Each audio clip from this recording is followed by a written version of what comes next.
अगर भगवान घर में रहता, मंदिर में रहता, सोमनाथ का मंदिर 17 बार लूट लिया गया।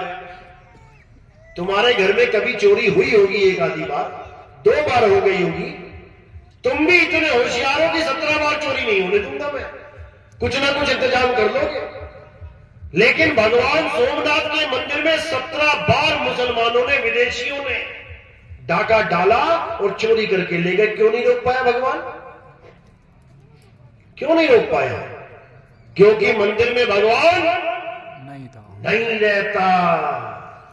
अगर मंदिर में भगवान रहता होता,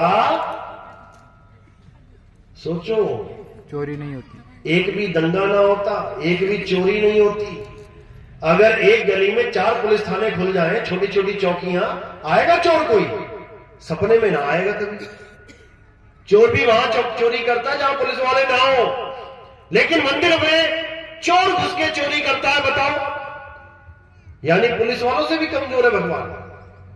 कहां भरम में फंसे हो? ठीक है, मंदिर एक शुरुआत है जीवन की, बहुत अच्छी बात है। जैसे ABCD की जो किताब है, A for apple, B for bat, C for cat, का से कबूतर, खा से खरगोश, गा से गमला, अच्छी बात है, पढ़ रहे हो। क्यों? ये तुम्हारी शुरुआत है। लेकिन अगर तुम सारी उम्र का से कबूतर, खा से खरगोश ही पढ़ते रहे तो डॉक्टर कब बनोगे? तो इंजीनियर कब बनोगे? तो साइंटिस्ट कब बनोगे? शुरुआत है, अच्छी बात है, लेकिन आगे बढ़ो।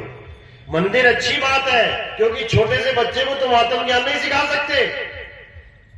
अब उसको भगवान से जोड़ के भी रखना है तो क्या करना पड़ेगा?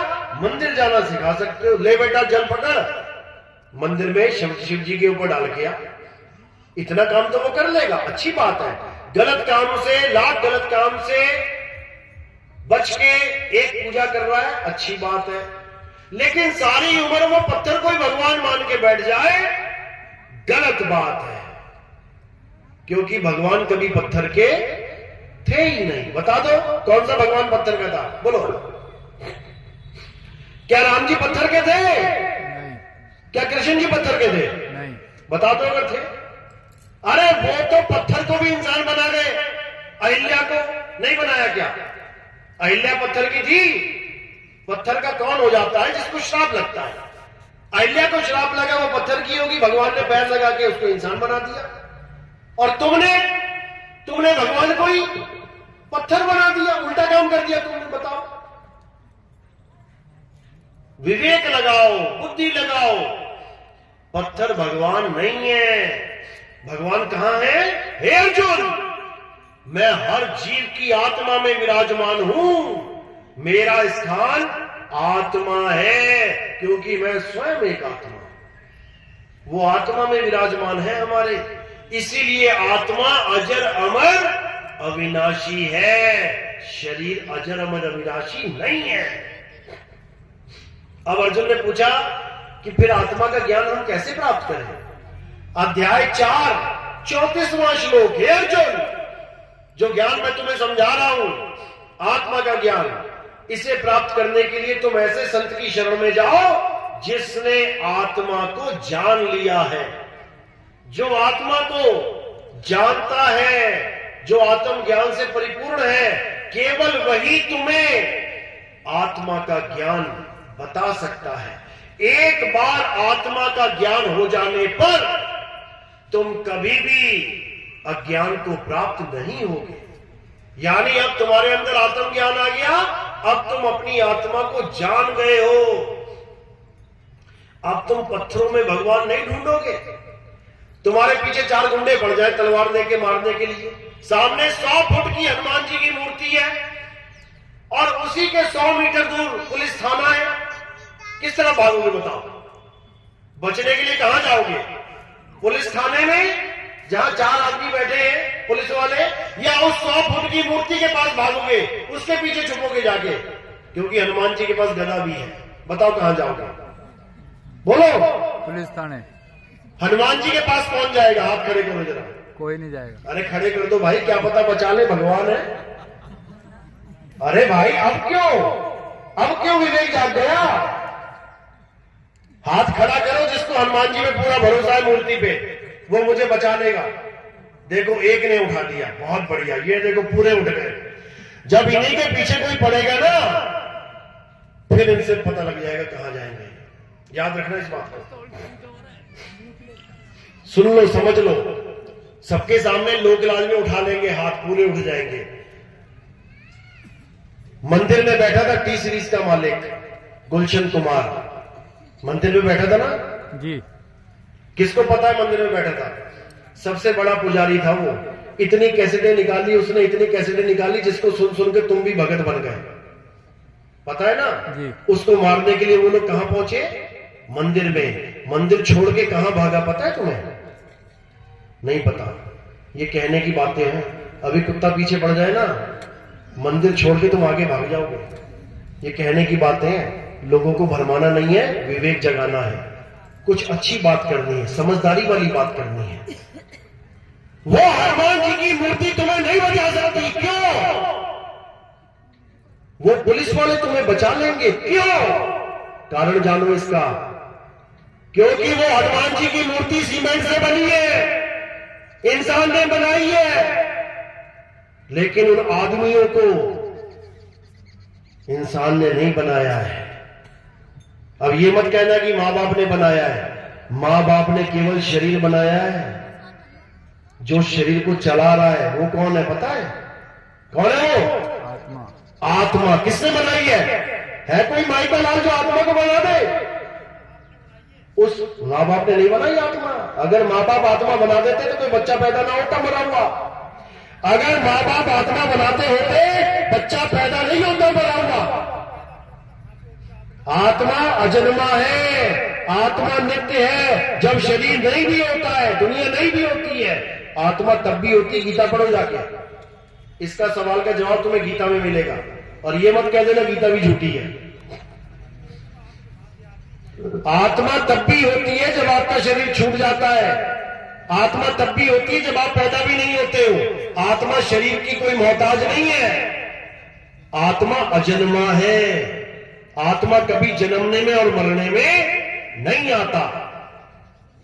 गीता पढ़ो, गीता का ज्ञान पढ़ो, समझ में आएगा। जब इस धर्म में आ ही गए हो तो हमारे धर्म में सबसे पवित्र ग्रंथ कौन सा है? गीता। गीता। अगर गीता का ज्ञान आपको नहीं समझ में आता, इसका मतलब आप इस धर्म के लायक ही नहीं हो। ये धर्म सनातन धर्म है। ये धर्म आत्मज्ञानियों का धर्म है। ये धर्म पत्थरों का धर्म नहीं है। याद रखना इस बात को। कबीर साहब कहते हैं, पाथर पूजे हरि मिले तो मैं पूजू पहाड़। अरे वासे ये चाकी भली जो पीस खाए संसार। अगर तुम्हारे जीवन में सबसे इंपॉर्टेंट पत्थर है कोई दुनिया में, तो वो कौन सा पत्थर है? मंदिरों का पत्थर नहीं है। सबसे इंपॉर्टेंट पत्थर है चक्की। चाहे कोई हिंदू है, चाहे मुसलमान, चाहे कोई सिख है, चाहे ईसाई, चाहे बौद्ध है, चाहे कोई जैन है, बिना चक्की के उसका जीवन नहीं गुजर सकता। बता दो, कोई आटा नहीं खाता है, कोई रोटी नहीं खाता। सबके जीवन में सबसे इंपॉर्टेंट पत्थर है चक्की। अगर तुम भगवान को मानना ही चाहते हो पत्थर, तो चक्की की पूजा करो। जो साहिब ने वाणी में भी बोला है, प्रमाणित किया है, पाथर पूजे हरि मिले। पत्थर कौन पूछता है? केवल हिंदू धर्म वाले। मुसलमान को पुजवा के दिखाओ जरा, ईसाई को पुजवा के दिखाओ, सिख को पुजवा के दिखाओ। पाथर पूजे हरि मिले तो मैं पूजू पहाड़। अगर पत्थर पूजने से हरि मिलता है, कौन आ गया काट। अगर पत्थर पूजने से हरि मिल जाए तो सारे धर्मों को मिल जाए।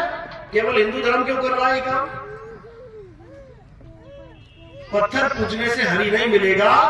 अपनी आत्मा में परमात्मा को ढूंढने से हरि 100% मिलेगा। हरि का नाम हरि क्यों रखा है? जिसके कारण आपकी ये काया हरी भरी है। ये आपकी जो काया हरी भरी है ना, उस आत्मा की वजह से है।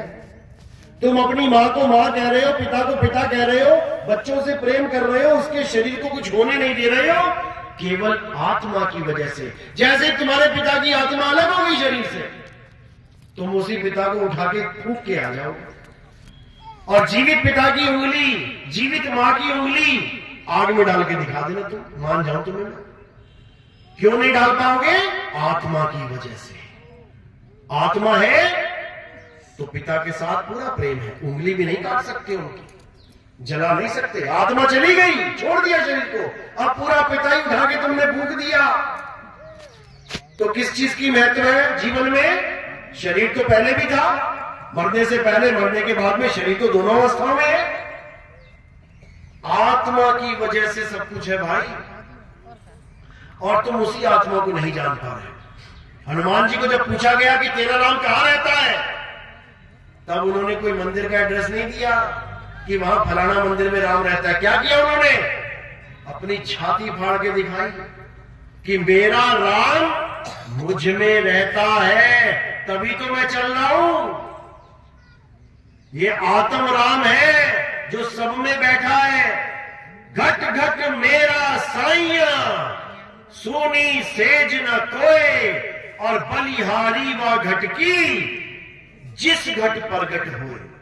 सब में आत्म राम बैठा है, तुझ में राम, मुझ में राम, सब में राम समाया। अरे सबसे कर लो प्रेम, जगत में कोई नहीं पराया, सब में राम समाया। लेकिन तुम मुसलमान को कहो कि तेरे अंदर राम है, वो कहेगा भैया जा तू, मेरे अंदर कोई राम नहीं है। तेरा राम होगा तेरे अंदर, मेरे अंदर तो खुदा है। अब वो तो हम जानेंगे ना, वो थोड़ी नहीं जानते। खुदा कह लो, राम कह लो, एक ही बात है। तो कल से मस्जिद में जाके पढ़ो, जाके वहां नमाज, जब खुदा और राम एक है, वहां कहोगे ना ना ना ना ना, हम नहीं जाते वहां पे। ज्ञान की बात तो बड़ी अच्छी बोल दी, खुदा और राम एक है। अभी दोनों गुटों में लड़ाई हो जाए, अभी डंडे सबसे पहले हमें पकड़ देंगे, वहां हम राम और खुदा को अलग अलग कर देंगे। तो ये प्रैक्टिकल ज्ञान है। असली राम कौन है? जो सब में समाया है, वो आत्म राम है। अब तुम मुसलमान को जाके कहो कि तेरे अंदर आत्मा है, मेरे अंदर आत्मा है, मना करेगा क्या? तुम ईसाई को जाके कहो, तुम सिखों को जाके कहो कि तेरे अंदर भी आत्मा है, मेरे अंदर भी आत्मा है, मना करेगा क्या? नहीं करेगा, क्योंकि आत्मा सब में है। लेकिन जब हम आत्मा को एक नाम दे देते हैं कि अल्लाह, कोई कहे तेरे अंदर अल्लाह है, मेरे अंदर नहीं है भाई, तेरे अंदर राम है, मेरे अंदर नहीं है भाई। जब तुमने नाम दे दिया तो अलग अलग अलग अलग अलग हो गए। जब तुमने एक नाम पैटर्न हो गए, कौन सा? आत्म राम। अब बताए कोई कि किसमें आत्मा नहीं? कौन है जो बिना आत्मा के चल रहा है?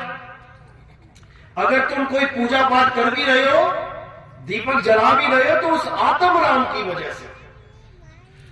पूजनीय केवल एक है, आत्म राम, उसी को आत्म देव कहते हैं। गुरु ग्रंथ साहब में यही बोला गया है, आत्म देव पूजिए, गुरु के सहज स्वभाव। आत्मदेव को पूजना है, वो आत्मदेव की वजह से आपकी काया चल रही है, आप लीला कर पा रहे हो यहां पे। उसी आत्मदेव की वजह से मेरी काया चल रही है, मैं लीला कर रहा हूं। उसी आत्मा की वजह से हनुमान जी की काया चल रही है, हनुमान जी लीला कर रहे हैं।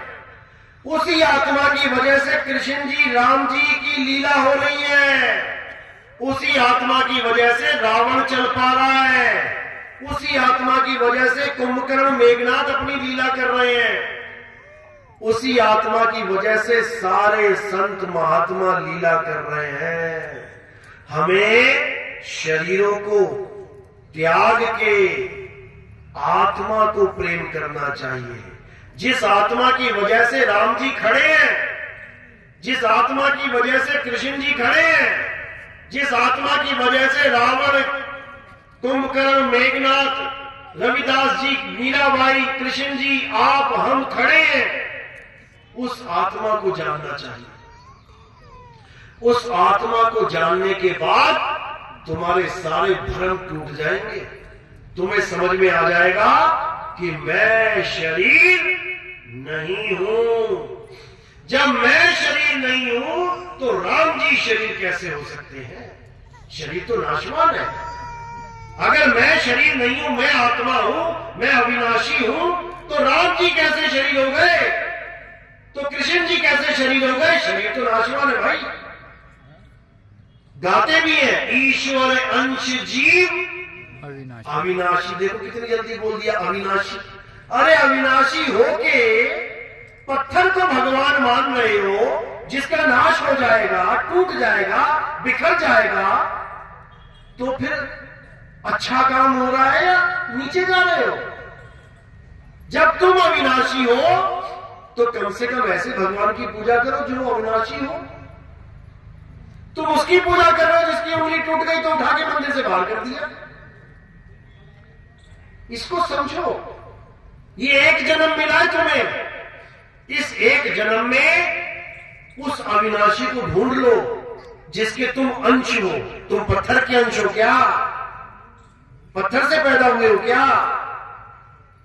ईश्वर अंश जीव अविनाशी, जब उसका एक छोटा सा अंश अविनाशी है तो वो सोचो क्या होगा, और तुम क्या बना बैठे उसे। उस आत्म देव को जानो, तब समझ में आएगा वो क्या है।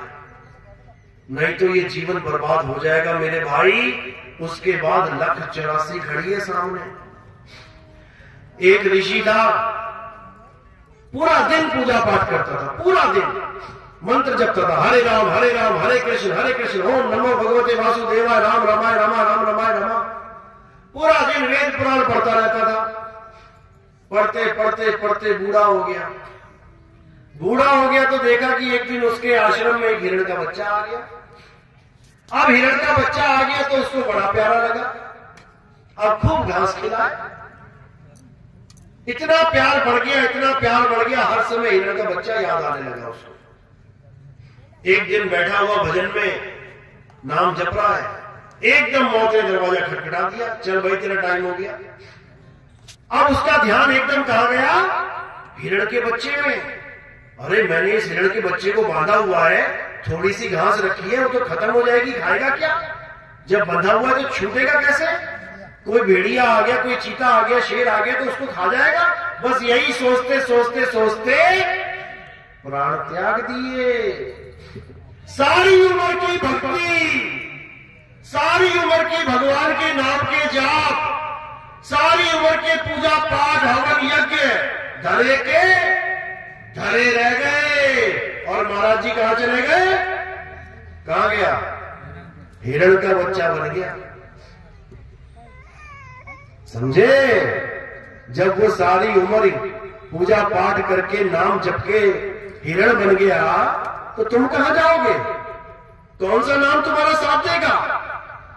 कौन सा यज्ञ तुम्हारा साथ देगा? उसने कोई बुरा तो नहीं सोचा ना, जीव का कल्याण ही सोचा कि हिरण के बच्चे की जान बच जाए।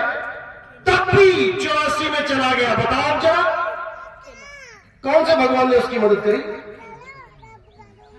कौन से भगवान ने उसकी मदद करी? शेरों के आगे बेचारा हिरण बन के भागा बिना जान बचाई बड़ी मुश्किल से अपने। तो तुम्हारे साथ भी यही कुछ होने वाला है। क्या गलती करी उसने पता है? क्या गलती करी? उसने गलत समय पे गलत चीज को याद कर लिया। गलत समय मतलब अंत समय। अगर आप अंत समय में आत्मदेव को छोड़ के किसी और को याद करते हो तो आपकी दुर्गति 100% हो जाएगी। यही कबीर साहब ने कहा, जहां आशा तहां वासा होई, वह तो रोक सके ना कोई। अंत समय में याद करना था परमपिता परमात्मा को, आत्मदेव को, और वो हिरण का बच्चा याद कर रहा है। चल बेटा हिरण बन। अब तुम क्या याद करते हो? फिर सोच लो। मेरा बेटा बुला दो, अंत समय आ गया, मैं बेटे की शक्ल देखना चाहता हूं। जो बेटे की शक्ल देखना चाहेगा वो पता कहां जाएगा? अंत काले जो लड़का सिमरे, ऐसी चिंता में देह मरे, सुअर जन्म वो मल उतरे। वो सुअर बनेगा जो अपने बच्चों को याद करता है अंत समय में। सुअर क्यों बनेगा? क्योंकि एक बार में 20-20 बच्चे हो जाएंगे। बच्चे चाहिए, ले ले बच्चे।